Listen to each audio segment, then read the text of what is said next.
रजबुल मुरज्जम में रोज़े रखने की बहुत सी बरकतें हैं। अहादीस मुबारका में बहुत सी फ़जीलतें रजब के महीने में रोज़े रखने के हवाले से बयान की गई हैं।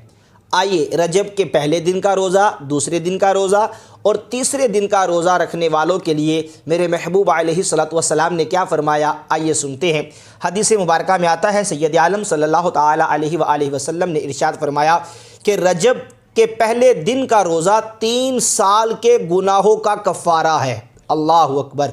और फरमाया दूसरे दिन का रोज़ा 2 साल के गुनाहों का कफ़ारा है और तीसरे दिन का रोज़ा रखना 1 साल के गुनाहों का कफ़ारा है। और फिर इसके बाद अगर कोई लगातार पूरा महीना रोज़े रखे तो मेरे मुस्तफ़ा जान रहमत सल्लल्लाहु ताला अलैहि वसल्लम फरमाते हैं कि उसके बाद 3 दिन के बाद हर दिन का रोज़ा जो है वो 1 महीने के रोज़ों का कफ़ारा है। कफ़ारे से मुराद क्या है? यहाँ जो गुनाहों का कफ़ारा होगा उससे मुराद ये है कि रोज़े रखने की बरकत से रब्बे कायनात उसके गुनाहे सगीरा मुआफ़ फरमा देगा।